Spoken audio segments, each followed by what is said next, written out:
Bonjour à tous, j'espère que vous allez bien. Moi, ça va très bien.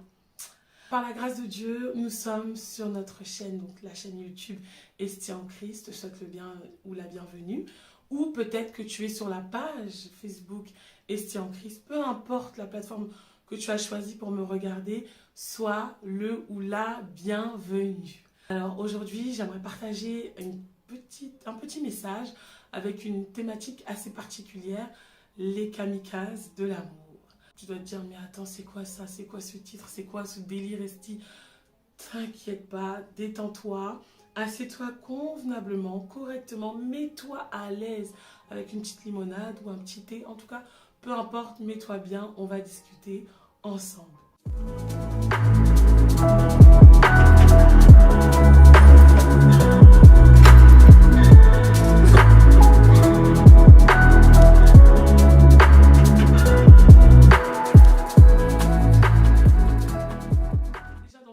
Je pense que ce qui serait bien, c'est qu'on puisse donner une définition du kamikaze, donc du titre en fait, tout simplement. Les kamikazes, qu'est-ce que c'est? Donc à l'origine, en fait, les kamikazes, ce sont des pilotes de l'équipe militaire du Japon au temps de la guerre du Pacifique. Donc ce sont des pilotes qui étaient mandatés pour effectuer des missions suicides. Donc leur but et leur seul objectif était d'écraser en fait leur avion sur les navires américains. Leur objectif ultime, c'était de mourir. C'est là d'où provient l'origine en fait des kamikazes. Et par la suite, après, on a les kamikazes islamiques qui sont venus sous d'autres formes. Donc soit ils prennent des voitures, ils les écrasent contre leurs ennemis ou ils mettent des bombes sur eux pour effectuer des attentats. Mais dans tous les cas, un kamikaze, son ultime but, c'est de mourir et d'en emporter maximum avec lui. Alors, les kamikazes de l'amour. On va donner une définition de l'amour. L'amour, c'est un sentiment très intense, attachement englobant la tendresse et l'attirance.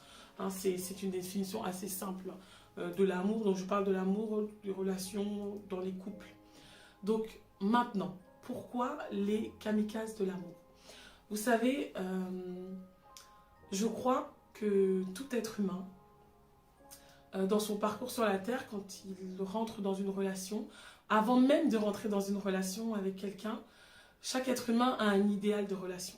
Il a son idée de la relation idéale. Avant même de rencontrer quelqu'un, hein, avant même de se mettre en couple, tu te dis, ah, moi si je suis en couple, j'aimerais bien que, par exemple, avec mon chéri, tous les jours, j'aimerais qu'il me dise des je t'aime, j'aimerais que, je suis quelqu'un de très câline, donc j'aimerais que mon partenaire, ma partenaire soit très câline, soit très galant. D'autres, j'aimerais beaucoup voyager avec mon partenaire, qu'on ait la même passion. En tout cas, chacun a son idée préconçue de la relation idéale avant même de rencontrer la personne avec qui il sera en couple. Et la réalité, c'est quoi? C'est que quand tu as ton idée à toi, ça c'est ton idée, c'est ton rêve, et puis quand tu matches et que tu te mets en couple avec la personne, la réalité c'est que ça ne va pas se passer exactement comme tu l'avais prévu, le plus souvent. La personne ne va pas cocher toutes les cases que tu t'étais données ou les idées reçues que tu avais. Et donc quand tu es dans une relation, ce qui peut se produire et ce qui arrive souvent, c'est que les gens en couple se blessent. Les gens en couple se font du mal, inconsciemment ou consciemment. Donc il y a des blessures intérieures qui se créent parce que des fois c'est des tromperies, des fois c'est des mensonges, des fois il y a même des gens qui souffrent dans leur couple, ce sont des violences. Enfin il y a tellement de choses qui se passent qui n'étaient pas prévues à l'origine, c'est pas le plan qu'on s'était fait de la relation, mais la réalité est que quand tu rentres dans une relation avec tes préconçus à toi et toi tout seul, hein, tu risques d'être blessé. Et le plus souvent, on est blessé et donc on se fait tromper, on se ment les uns les autres, on se cache des choses. Voilà, même quand tu n'es pas forcément dans une relation toxique, hein, mais il s'avère que tu reçois quand même des blessures de ton partenaire parce que ton partenaire est un être humain avant tout et l'être humain fait des erreurs. Donc ce qui se passe quand on vit comme ça dans la vie sans forcément avoir le Seigneur dans sa vie, ou même parfois tu as le Seigneur mais tu n'as pas conscience que tu es quelqu'un qui a été blessé par la vie, blessé par tes relations, blessé par cette femme qui t'a menti, blessé par cet homme qui t'a menti. Quand tu ne réalises pas que tu es blessé en fait, tu vas cumuler comme ça plusieurs blessures, de relation en relation, tu vas cumuler. Donc là, il y avait le mensonge, il y a la trahison, il y avait, il y a le vol que d'autres t'ont fait. Enfin, tu cumules comme ça, tu cumules plein de choses, et tu avances dans ta vie, et tu te retrouves comme ça, avec toutes ces blessures, ces blessures cumulées que moi j'appelle des mini-bombes. Donc c'est comme un kamikaze, hein, un kamikaze islamique, il a des bombes sur lui. Donc toi tu es là, allez, le mensonge, la trahison, le vol, la violence, la tromperie, tu as tout ça sur toi et tu continues d'aller de relation en relation. Et si vous remarquez bien, on va être honnête, surtout quand tu n'as pas le Seigneur dans ta vie, et parfois même quand tu as le Seigneur, quand tu commences à avoir ces blessures, tu les cumules, tu commences à être un peu plus méfiante quand même. Tu n'es pas naïf.